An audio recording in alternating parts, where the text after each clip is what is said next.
I have a computer up here, and if you knew everything there is to know about every piece of, every wire, every part, every physical aspect of the computer that's behind this thing, could you tell me anything about its behavior?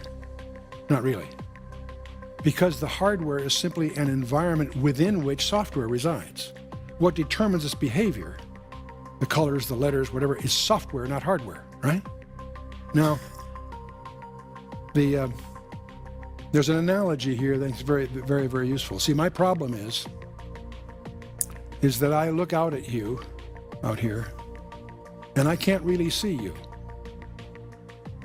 I can see the temporary hardware that you're resident in. The real you, call it soul, spirit, give it what labels you like. The real you is software, not hardware. You can look at this computer, examine it, you can make x-rays of it, do whatever you like with it. You can't tell what software is running there unless you have a way of analyzing the software that's there. Now, the real you is software, not hardware. Now, I want to talk a little bit about software.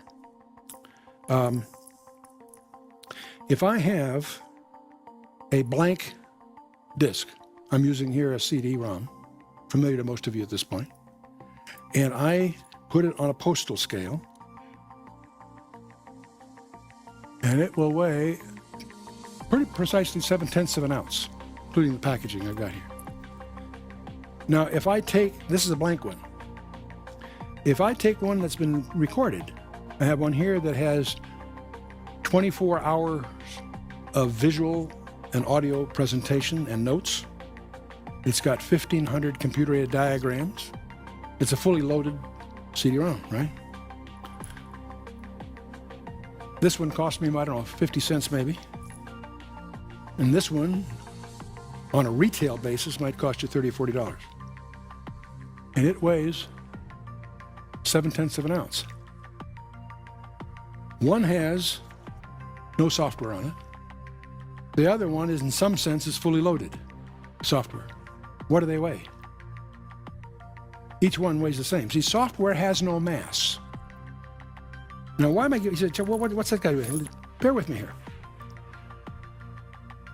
We know from, thanks to Dr. Einstein, that time is a physical property. It varies with mass, acceleration, and gravity. Software has no mass. Now, some of you, me, have a little too much mass. But that's the environment that we're resident in. The real you is software, not hardware. So this software, I can send through the airwaves. I can send it through the airwaves. It has no mass. Therefore, it has no time. The real you is eternal whether you like it or not. Time has no meaning. The real you is timeless. It's eternal. The problem is where you're going to spend it. And there's two plans where you can spend it. If you're perfect, you never make a mistake, you never sin, you go through your whole life from beginning to end and never make a mistake. When you get to heaven, you go up to the throne and say, move over. Now there's two of us.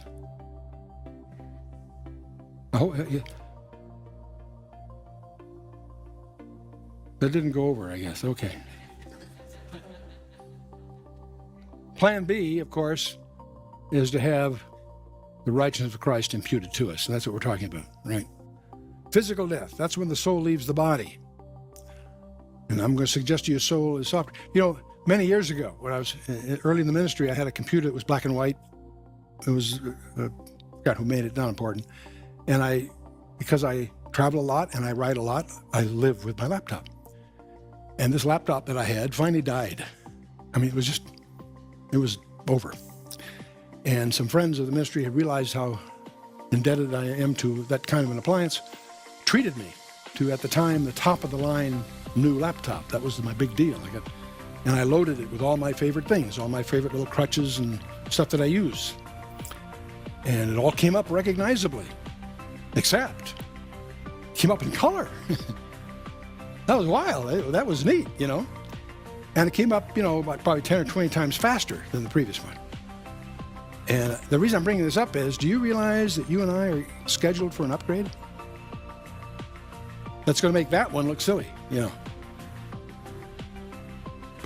John tells 1 John 3:2, we know, beloved, it does not yet appear what we shall be. But we know that when he shall appear, we shall be like him, because we shall see him as he is. That's a statement in hyperdimensions that